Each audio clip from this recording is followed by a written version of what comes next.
I will always own one. That says it all. Rudy Luther Toyota, 5 miles west of Minneapolis on 394.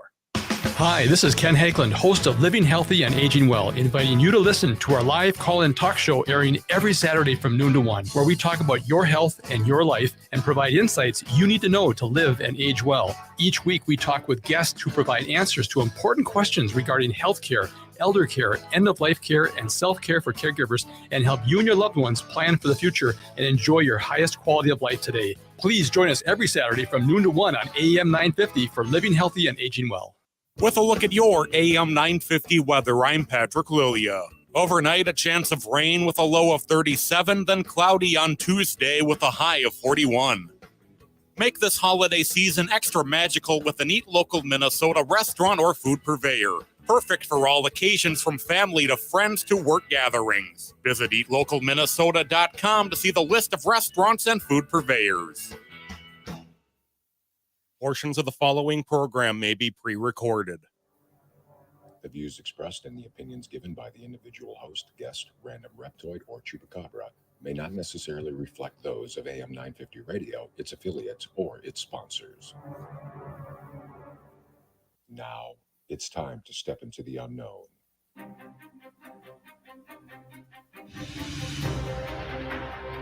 There are things people experience but never talk about. A shadow moving in the corner, flickering of the lights, a disembodied voice.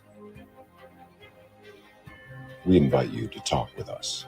Share your story, share your experience, because this isn't just your story. This is our story.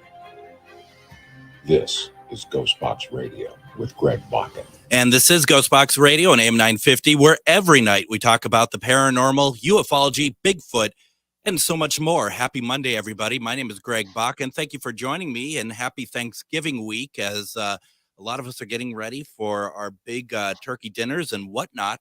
And if you don't celebrate Thanksgiving, I'm hoping that you're able to spend time with families and friends, because it's a fun time. I love this time of November in general. So I have to tell you something I didn't realize, that they still exist. I teach a class every Monday about the paranormal. I do that with Char Savoy, who you may have heard on such programs as this one. And I needed to get gas for my truck, and we were running a little late with class, and I get over, and I'm in Anoka, and I go to the Sinclair there, and I've never been to a Sinclair before. It's the gas station with the dinosaur on it, and I'll tell you, I get pull up, and this young man is just like right there. And I'm like, "Can I help you?" And he's just like, "Do you want me to fill it up?" And I didn't understand that, because I was like, I mean, I haven't heard of that in years and years. I'm like, you want what? You want me to, what do you want? And he's like, you want me to fill it up? I'm like, oh, okay. That's what we're doing here. Yeah, sure. I didn't know you existed. And they were actually closed when I showed up. So they were actually giving me gas, and they were kind of staying open for me. I really felt like I had no idea what I was doing, quite frankly, showing up at the gas station when they're closed. They're filling up my tank. I mean, to the point I had no idea what to do, where I'm at the end, I'm like, do you need a tip? I mean, I don't know how to even handle these situations. For those who know me, I'm awkward to begin with. But even in situations like this, I really have no idea what to do. And he just looks at me and he's like, no.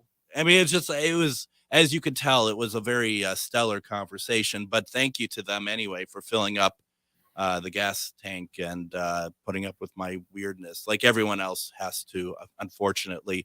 As we're into Monday, we thought we'd start with a light conversation about true crime in Minnesota. And the true crime part of it is that, first of all, I think when a lot of people think about true crime, like we had Jeff Mudgett on talk about H.H. Holmes, we think about the big situations.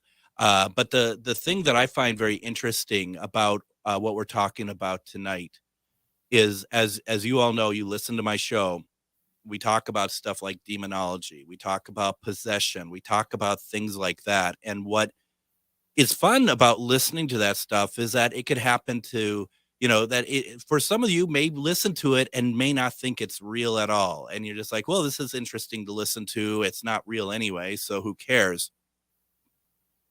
This stuff that we're talking about tonight is scarier to me than anything demonology, because this is really something when you have no idea what's going to happen. When you stop somewhere or a police officer stops you, and I'm not trying to do like a defund the police sort of thing or anything like that. I'm just talking about cases that have happened in the past where there's somebody crooked in every sort of line of work.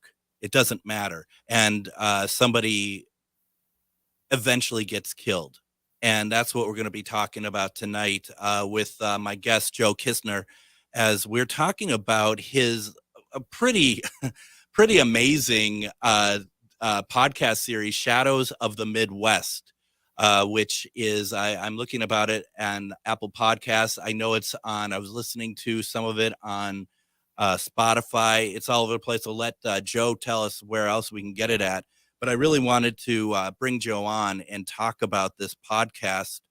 Joe, welcome to GhostBox Radio. Thank you, Greg. I appreciate the invitation a lot.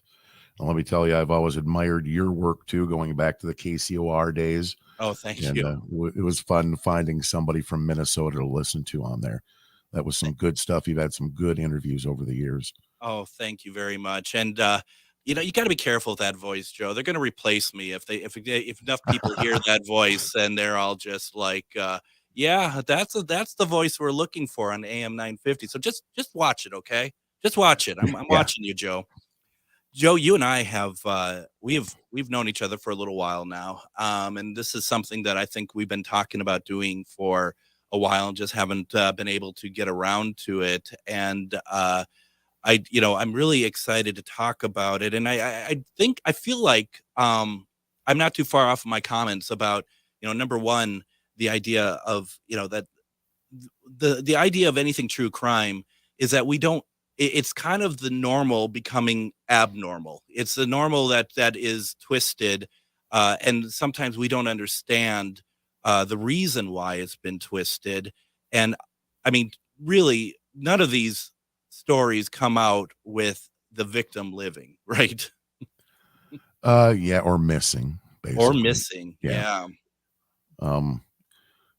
I started out, long story. I ended up doing some things with my daughter. I did with this Minnesota Legend Hunters thing, we called it. That's right, yeah. And I tried to, it was fun. We did a lot of things on strange people, places, and things in the state of Minnesota. Yep. There's a Facebook page that I haven't paid attention to in a long time, unfortunately. My ambition was to publish a travel log about Minnesota involving that page. And with my ADHD, I said, well, what am I going to do after that? And I ended up thinking true crime in Minnesota would be a fun thing or interesting thing to go through there. And one of the things that's always intrigued me about this stuff is missing persons cases. And missing persons cases brought me into some local stuff here. I'm out in McLeod County, a gentleman that went missing a few years ago. And that case transferred into, I've been helping a couple families from Becker County who have had missing loved ones back from mid-70s, 1975 with Milda McQuillan, and 1976 with the Russness McKay disappearance. Both of them are very intriguing in themselves. Through some of those ventures, I ended up connecting with a Dr. Eric Grabowski from North Dakota, Dickinson State University, who runs a cold case web.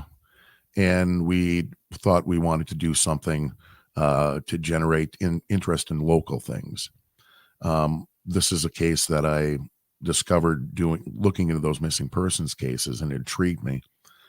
And it's something that I thought would be something I could sum up in 2 or 3 episodes. And it turned out to be so much more. And if I may divert you for a second, I feel like that you have one chance, don't you, to kind of get it right. If you're presenting something, you kind of have like one chance. If you have all the evidence and information in front of you, you really can't skimp on it, can you? You have to really go the long haul on these stories. Well, this first season, hopefully more seasons will come, of the Shadows of the Midwest. I call it Secrets of County Ditch number 5. Yep. I don't know if you want to go into it yet, but we examine a case from southern Minnesota. I found the case and figured it was pretty much a done deal. I ended up getting the case file from the BCA, which was like 940 pages. And as you go through there trying to put the story together and putting some interviews together and stuff, a lot of other stuff emerged from it. And one of the things too, I kind of pride myself in is hopefully having original research. And I want to bring you things that you haven't heard before, that hasn't been repeated on some other podcast or true crime show. And like with the missing persons cases, I can take ownership in these things because I put a lot of work and thought into those things. Yeah. Well, I mean, and that's kind of the way that anybody who's actually going to present any sort of information, right? They're going to get the facts, they're going to do whatever, or dig up new facts, and then you synthesize the information so that you can, like you said, you could literally hang your hat on it and call this is what I've come up with for my podcast. Surprisingly, though, there's a lot more successful podcasts that read newspaper articles. Oh, yeah. And it's kind of, it is what it is, I guess. It is, but it is unfair. And, there is something, I think there's something very valid about what you're saying. It feels like, because like we get to it a little bit later, the genre or whatever else, that there are favorites out there that people are listening to, which is fine, but they don't tend to always go after the other stuff. And that's where it's so hard to actually, to be able to promote yourself in a way that you're actually going to get new listeners. And the way that it works for us is like, it takes like one person that's really, socially, evolved, that can like share out what we're doing. And that makes a big difference, but it's tough. And it is really unfortunate when you do see that there are people who are, they're not putting the effort in, and your quality of work, what you consider to be acceptable, is much higher than what's out there. Well, thank you. This is all brand new to me. I've been on podcasts before talking about my missing persons cases and things, and some stuff about my Minnesota legend hunters type stuff. Mm-hmm. But yeah, it's tough to go figure.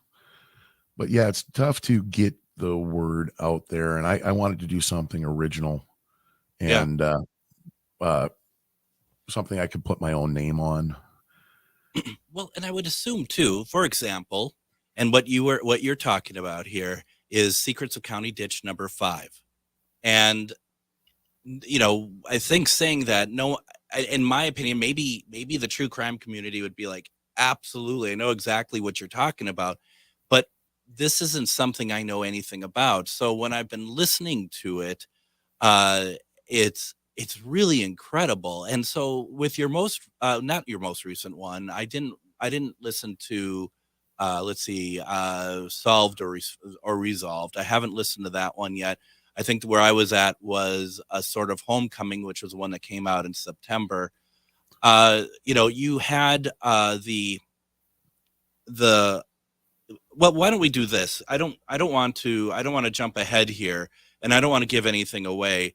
I have about 2 minutes or so 3 minutes before we go to break. Can you give us kind of a quick overview on what is the Secrets of County Ditch number 5, at least kind of a starter?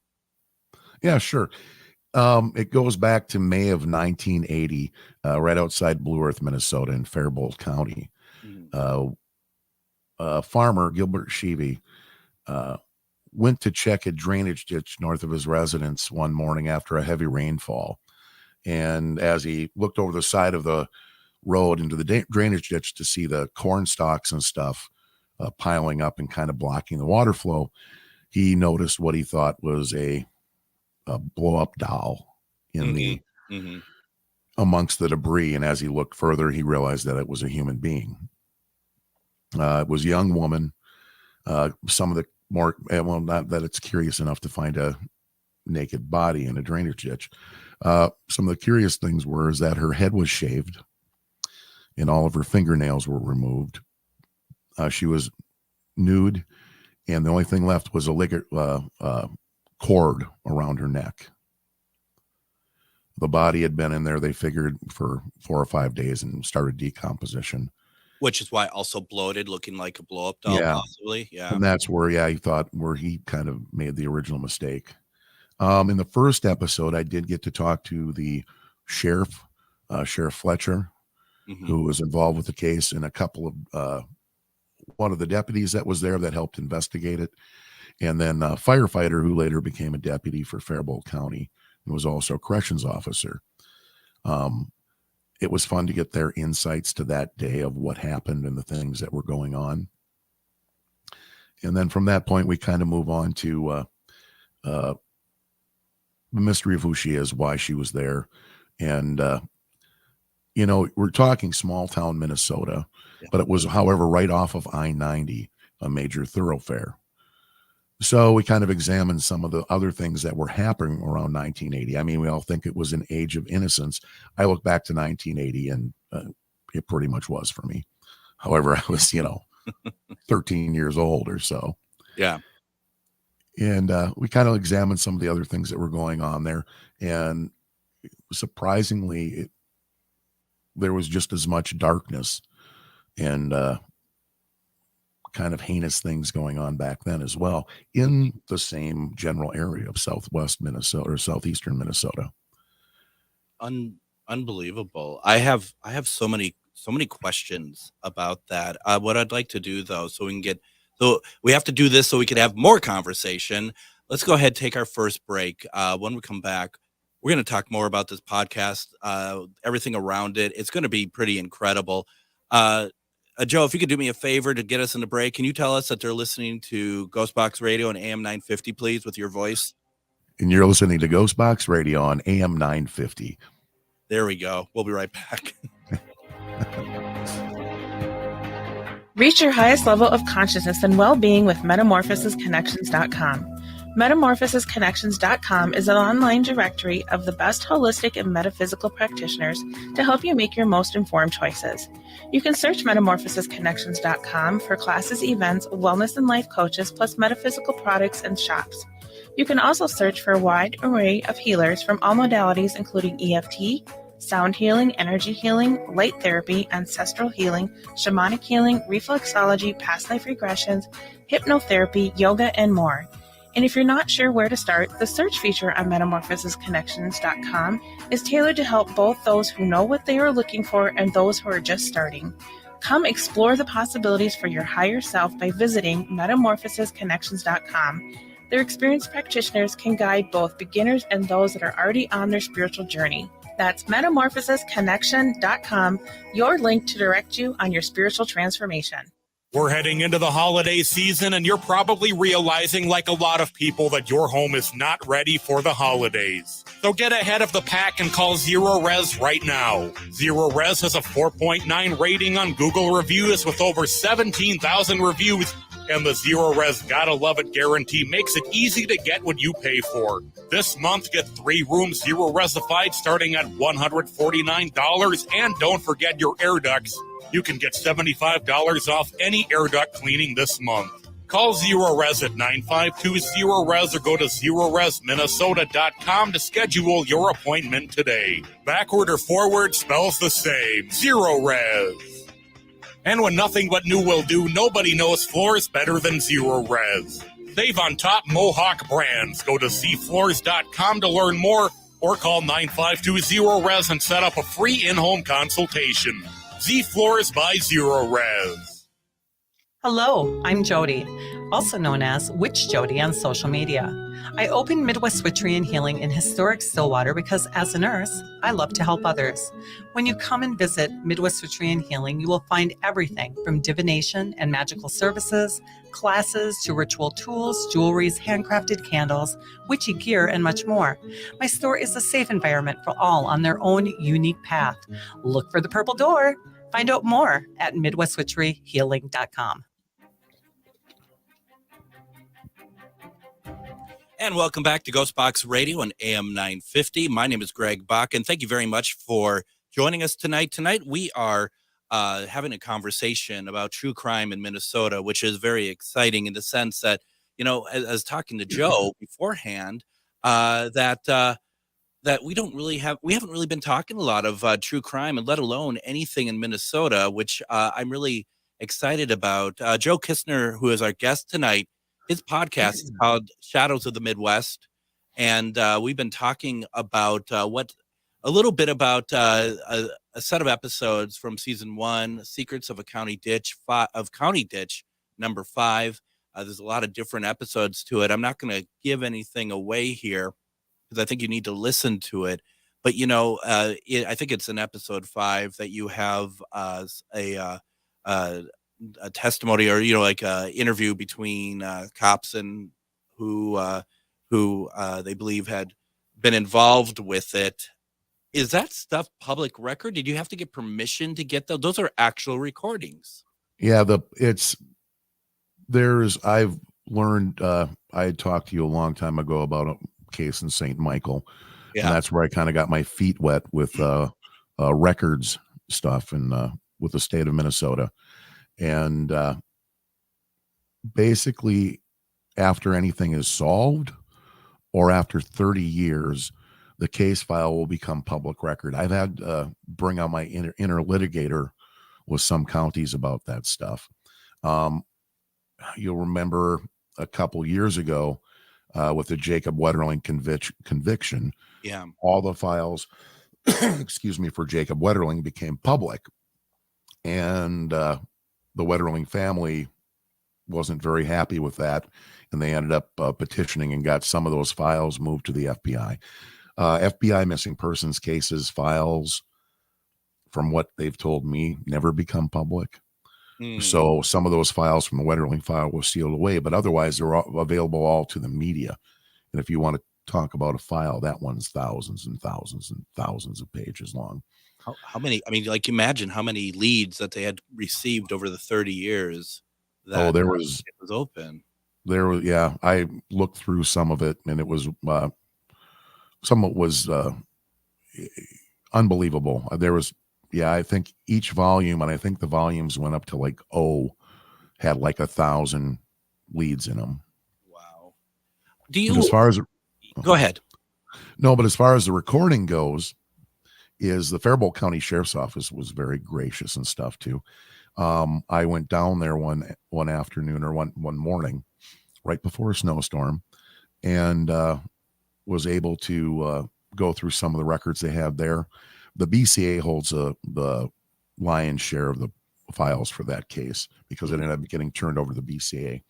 But they had audio recordings, and it was kind of funny because I had my handheld tape recorder or my digital recorder, and I had a coaxial or a double male cable. Mm-hmm. So they played their micro cassette tape, and I transferred it right into my digital recorder, and I had no idea what I was actually getting.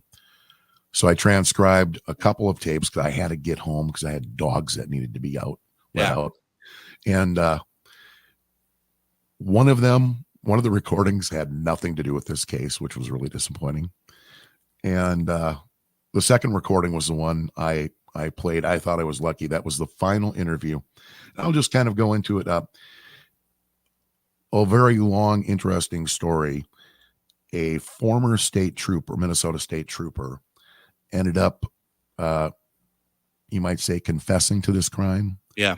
And ended up serving time for the crime. So this interview was with the lead investigator for Faribault County, and the guy's name was Robert Nelson, this trooper. And in that final interview, he went through and described what he supposedly did the night that this hitchhiker was what they called her, was murdered. And I've reached out. I've actually had some communication with Robert Nelson. And in the next episode will be basically a statement from Robert Nelson. Wow. He is 76 years old now.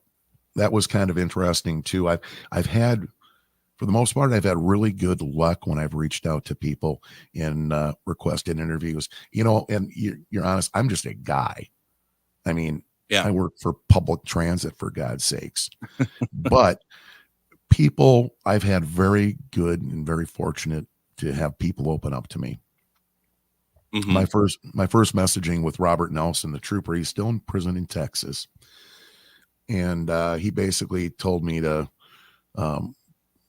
gave me some parable about a pillowcase full of feathers and picking them up. And then basically told me to kiss off. He didn't want to talk to me again. But I couldn't do that. So I wrote him another email stating, I understand your frustration. And I told him some of the information I knew about his life and the things that had happened since then. And then it made him curious. But I have to say this is kind of I'm kind of digressing a little bit, a real synchronicity thing. Right. I was talking to a cop who used to be a cop in Houston. His name was Kent McGowan. He served 20 years in prison for, he executed an arrest warrant in 1992, ended up shooting a woman, and in 2002, they convicted him of murder. He went to prison, and right now he's done, and he's trying to exonerate himself. Mm-hmm. And I had a long conversation with him about potentially interview. And I told him about this case and Robert Nelson. And he either left me a message or called me the next day or something to tell me that he was living with a disabled vet on a ranch down in Texas. And he called to tell me that the guy he lives with was in the cell next to Robert Nelson for 20 years. And they were best buddies. And when I came back to Robert Nelson with that, I said, hey, do you remember this guy? And it's like something tripped in him. And then he said, you know what? I don't believe in coincidences. Nope. And the fact that this happened, that you brought a buddy of mine for 20 years, so, next door to each other, he said, there's got to be something more to this. So he pretty much opened the floodgates. So that was kind of one of those weird synchronicity type things. I tend to call it a God moment because I really think there was something divine in the whole thing. But it's just too random to be a coincidence. Just incredible. And I've had such good luck with things like that. And like I said, getting people to share things. So I'm looking forward to giving Robert Nelson's statement. I offered to phone interview him over the phone. And he turned it down because he said he is 76 years old right now. And he's got a really hard time hearing, especially on the phone.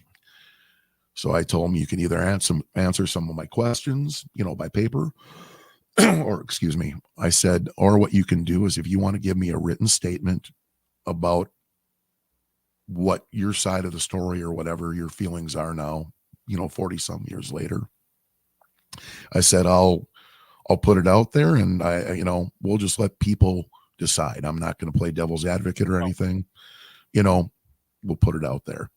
So he did. He wrote me a 16-page letter or 16-page statement, and he included a letter from someone else that's going to be proved to be a little bit shocking, and we'll save that.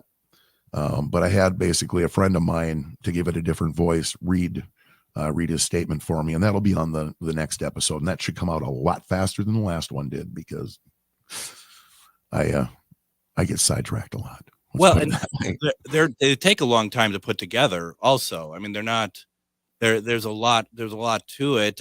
So you're going to read all 16 pages of. Yep. and it reads quite well. He's very very well versed. It reads It's quite well. articulate. Yeah. Articulate there. I'm not, but he is. Yeah, you are. Stop it. So, the thing is, listening to that recording, or at least part of it, I only got so far in it. Once he started talking about the torture, I stopped at that point, for at least for the moment. I'm not like trying to be queasy or anything, but I do feel like I wasn't in the mood for that. Let's put it that way. But what a strange recording up to that point, in the sense that he very matter-of-factly talked about what he did. He also then went on to explain what she was doing, which was panicking, screaming, threatening, if you don't let me go, I'm going to have your job. I'm going to have this. And he would be like, then he would say stuff like, and rightly so, she should say that, that's sort of like very well aware of, what he did, where he was, why she should be fearing him. And I thought that's just it's actually a very surreal recording for me. Yeah. It's excuse me. It took me aback the first time I heard it, and you're listening to this stuff. And I've also got a transcript of it in the case files. Mm-hmm.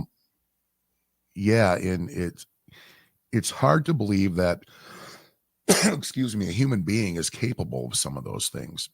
Totally. And I know you like to focus on the light of things, even to the paranormal and everything like that. And we do need that. And however, like in cases like this, it's kind of a reality check. I figure I don't want the shock value of it necessarily, but it's a little bit of a reality check, because some people I've worked with over the past few years and stuff have brought a lot of things into the light with human trafficking and things like that. And human trafficking to me has been one of the most neglected things in the criminal world. We know it's there. We mention it in the background. We'll have a commercial or two here, but nobody really goes after what's going on out there, and it's very, very scary. No one's doing anything about it. Yeah, no one's doing anything this about takes place in our backyards. So it does get dark. I think it's going to lighten up a little as we go a little bit further. But hopefully people can take it for what it is. It's not meant to be a shock value, but it's the real world. And I feel like your presentation of the material is very matter of fact. It's coming across, and I think this is where really good true crime material can really succeed at, is this is something that, quite frankly, we don't want to hear, but it does exist. It exists a lot more than we think. That's why I feel like that this is good information to know. This is good to know that this is stuff that does happen in Minnesota. We don't like it. We don't want it to be that way, but this is it. And sometimes it's okay to be interested in it. Doesn't mean we're murderers ourselves. We are interested, though, in what people do. And part of my question to you then Joe, is like, do you go into these, like, in some cases, like what is your outcome that you want when you present like the entire season, where so everything is out there for someone to listen to? Well, when I originally found this story, what I was hoping to do, I thought it was intriguing. There's a lot of elements with this church he belonged to that kind of added extra kind of dimensions to this story. And what I wanted to do is, because it was bizarre, it was involved a state trooper. I mean, our most elite police office next to the BCA, or at least they think they're elite. And what is BCA? Because I meant to ask. Bureau of Criminal Apprehension, the Minnesota Bureau of Criminal Apprehension. Thank you. I should know that. No. I'm being a little snarky too, because they aren't they're never very cooperative. Yeah. So there's a lot of intriguing stuff in this story. I ended up finding out about it, researching one of my missing persons cases from the Detroit Lakes area. This trooper ended up moving to Detroit Lakes area after this incident. So I kind of started researching cults and churches and found that with him.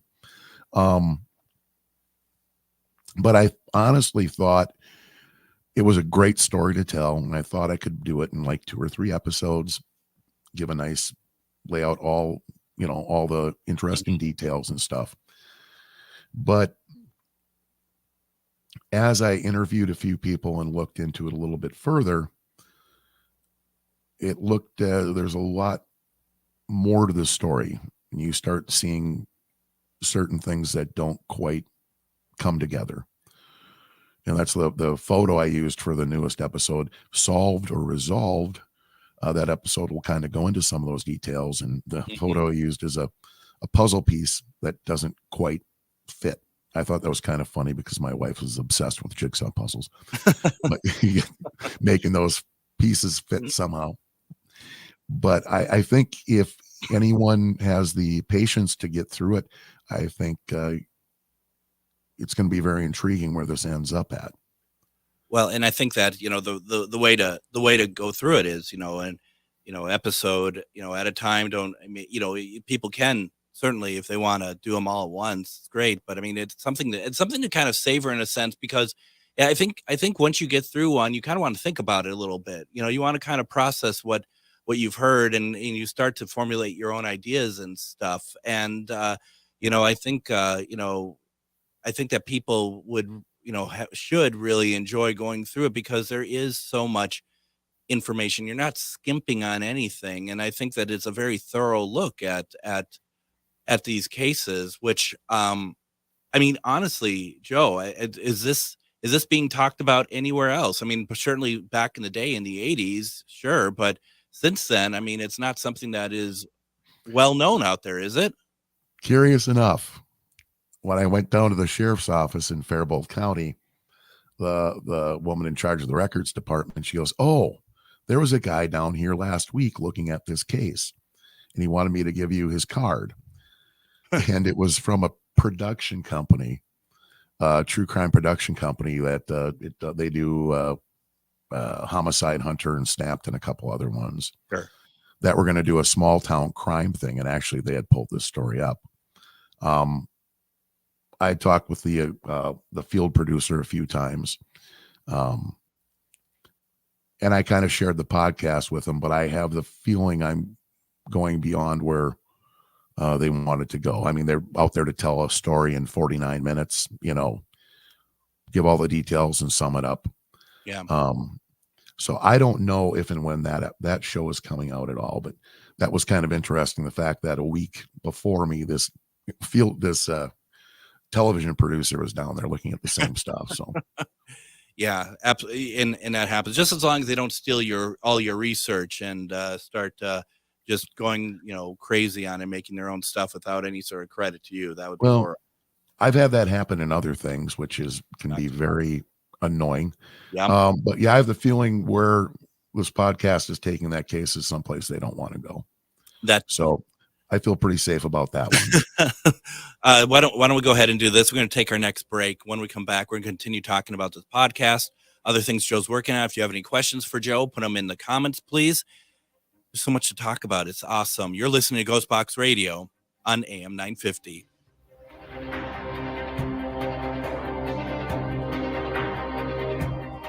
If you own a holistic or metaphysical business and are looking to expand, then you need to be listed on metamorphosisconnections.com.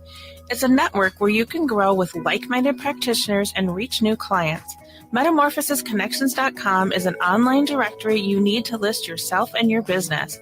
Our platform makes it easy for you to create listings of your products and services, and you can also choose to list your classes, events, and so much more. Metamorphosisconnections.com helps you create weekly and monthly promotional ads targeted towards your potential clients and promotes them for you via social media and newsletter.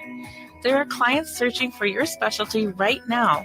Let us help them find you. Start your listing today so you can share your own unique gifts and talents by finding the level of membership that best fits your needs. Let us help you reach your clients that are searching for what you do. Visit metamorphosisconnections.com and sign up today. Feeling like people just don't get the vibrant rainbow unicorn that is your celestial essence? Have you been wondering how you stepped into this infernal, mundane timeline full of muggles, NPCs, and toilet paper shortages? Here at Magus Books and Herbs, we get you, and are staffed with real-life unicorns just waiting to help you rediscover your shine.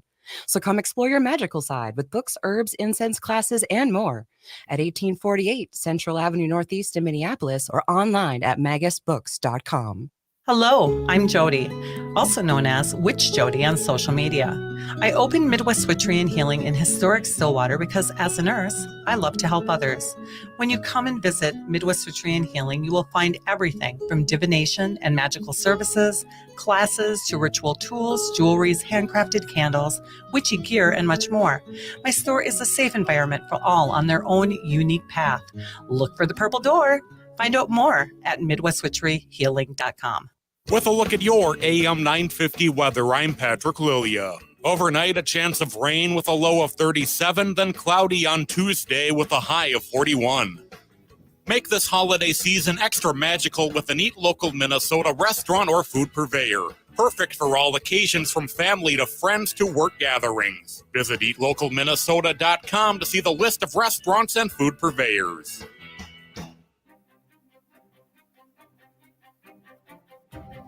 And this week on GhostBox Radio with Greg Bakun, we have a big week of guests. We have tomorrow night, we're going to have a very interesting conversation. We're having a look at the Patterson-Gimlin film. Those of you who know this film, they know it's the very famous 1967 Bigfoot film that sees a Bigfoot entity walking across the landscape. It's been made fun of many times over the years, but we have on Todd Gatewood tomorrow. We had some news about this film that no one knows about. He's been restoring this film. You might remember we had that conversation with M.K. Davis back in September. This is going to be very interesting, and there's going to be a lot of information coming out and a lot of looking at stuff that you may have not seen before. More than likely, you have not seen it before. Like I said, there's going to be news on that. Wednesday is the 60th anniversary of the assassination of John F. Kennedy. And we're going to be doing something a little bit different. A lot of people like to talk about the conspiracy theories, but we're going to bring on author Brian Dunning, and we're going to be talking about how this isn't a conspiracy theory. What happened isn't what people think. I'm not saying that that's necessarily what I'm going with, but Brian has put together an understanding of why this isn't a conspiracy theory. I'd love to get people's reaction to that. Thursday, one of my favorite programs, Doctor Who, it turned 60 as well. On the 22nd was JFK. On the 23rd in the UK was Doctor Who. I have guests, my good friends, Robert Franks, Michael Rogers. We're going to be talking about the series celebrating its 60th anniversary. It's funny, we go from true crime to Doctor Who in the course of the week. Friday, Best of GhostBox Radio, where we'll replay interviews with Moon Girl, Dream Interpretations, the book Witness to Roswell, and Alien Conversation with Michael J. Warden. It's going to be really a fantastic week, but we're starting it off with our great interview with Joe Kistner. We are talking about his podcast, Shadows of the Midwest. Quite the exciting podcast, and it's quite the great interview here. Though Joe, I suspect, we'll be putting your picture up that I grabbed from Facebook, and you're all in your badass mode there. I have a feeling you're not a fan of Doctor Who. You know what? I loved the Tom Baker and Peter Davidson era. Yeah.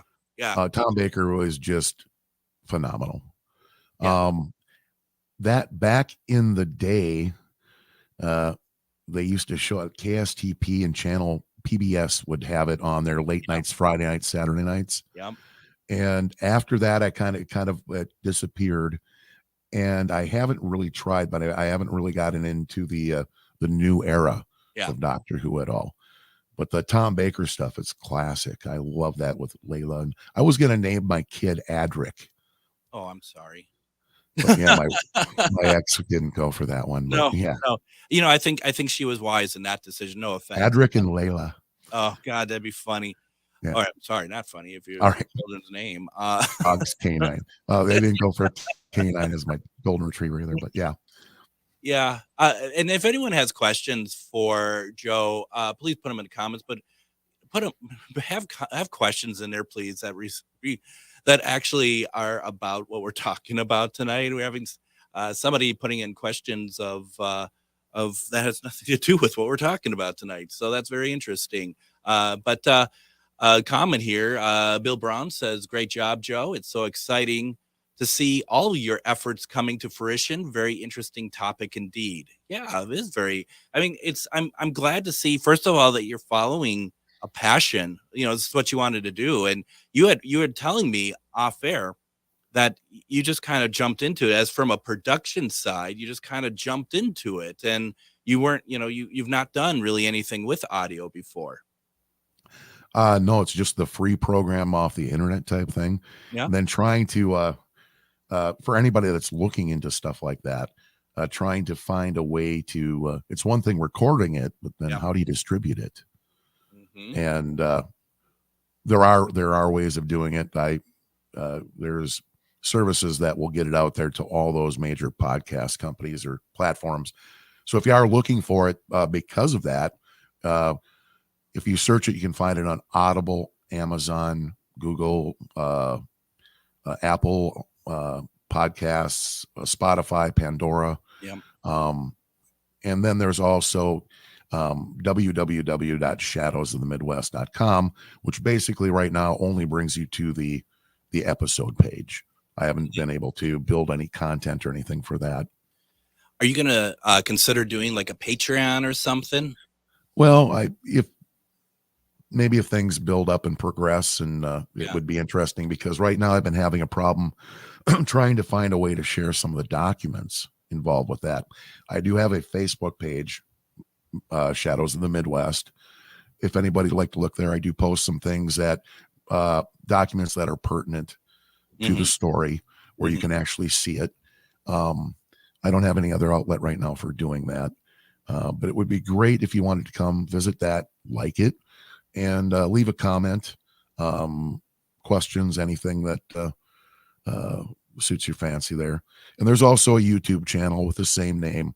There's no production really to the YouTube videos. It's basically the podcast with a little squiggly line going through it.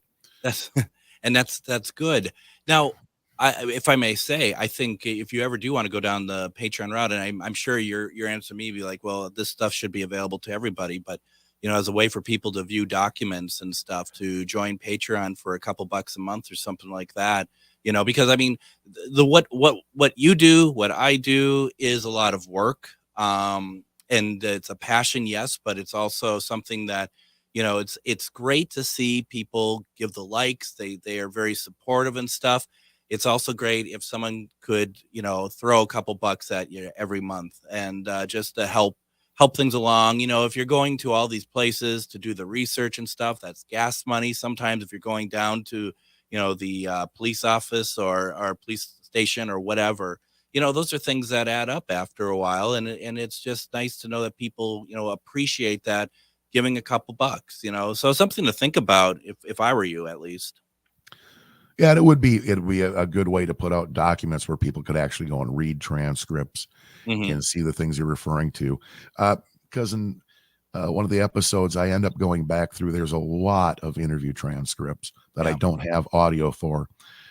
So trying to present that, some of it's quite lengthy, that I end up presenting excerpts, and you hear this guy going, and then Bob said, but to be able to have the chance to actually read those, it's a little more impactful when you can say that this guy isn't full of crap. It's like, that's actually what it says. So that would be a nice outlet for something like that. And then to add like little bonus contents and videos. And totally. I'm hoping to do a little bit of that on the YouTube channel, just for fun. Yeah. It's amazing how time gets away from you, though, isn't it? I mean, because that's been one of my problems. Because I mean, my goal here is because if you go to my page, my website, to listen to past episodes, it only puts up about 100 at a time. And now going nightly, I'm in 2 months. In 2 months, I'm nearly at 100, and the other ones disappear.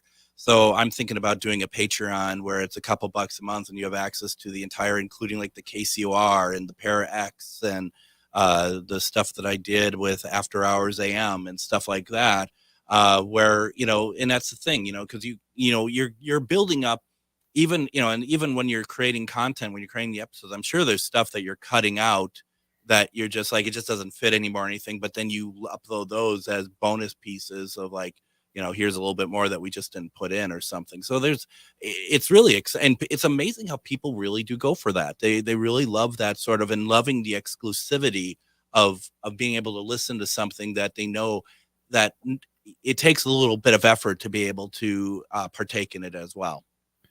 And one thing I've been a patron of some Patreon, some podcasts as well. And the one thing is the affordability factor. Yes. I mean, honestly, there was times in my life where $10 a month you got a little tight, but Absolutely. you can put content up there for $2 or $3 a month. So it's available for everyone who's interested, and then actually give them something to absorb. And it's basically sustainability. And I'm quoting Chad, who runs the station, when we're talking about sponsors for our show and whatever, and the local businesses are like, well, what, we're not so sure. And I get it. Like you said, money is tight, money is hard. But then some, not all, not even close to more, but there are a couple that want still to do some, like, can I be a guest? Can I do this? And it's like, yes, I'm not, I want to support local businesses, but at the same time, there needs to be sustainability on both sides. You have bills to pay for that are connected with the podcast. We have bills to pay to do the radio show, stuff like that. It's, that's something that a lot of people get when you say it that way. Others are still just, they have their own idea of how it works, and that's fine as well. So yeah, I hope that you do go down that road, because knowing when I've been doing podcasts, and I had done one that was, haven't put out a new episode in a couple of years because it takes so long to put these together. I know one person I reached out to involved with this case, who I didn't think was going to be very cooperative to start with, but said, you're out to make money and get rich off this stuff. And it's like, I just said, you might not want to talk to me, but trust me, it's a one-way street and it's outbound on the money lines. Right. It's like, yeah, because we're not going to get enough Patreon members to, buy our gold houses. Basically, what it comes down to is just, it helps. Everything helps. It's no one's looking when they're doing these to expect everything to be paid for and to live a luxurious life. It's just to kind of help and know that there are some people who consider it very special what you're doing, and that they want to show it in a way of like $2 a month or something like that. And encouragement is always wanted. It does mean a lot. We're actually hoping that I'm trying to wrap this series up right now this season to start another podcast, maybe focused on my Minnesota Legend Hunter stuff. That's a little more strange, bizarre, and a little easier to absorb, and a little more easy to write and produce for. So, right. But we both do it for the love of it. Yeah. If you didn't love doing this and you didn't love the topic, you didn't love talking to people, you wouldn't be here. You wouldn't have done it for all these years. Yeah. No, and, that's I do appreciate what you do and what you've done too. So now, are you the only person? I mean, you're the only one that's putting it all together, right? Or do you have anyone else that's helping, that's on a regular basis, like a staff or something? No, this is all by myself. I have been working with, like I said, Dr. Eric Grabowski from North Dakota. We're going to kind of work on some other things together, some side projects, things that we both have an interest in. But right now, the Shadows of the Midwest has been something I do in my office that I share with the cats. Your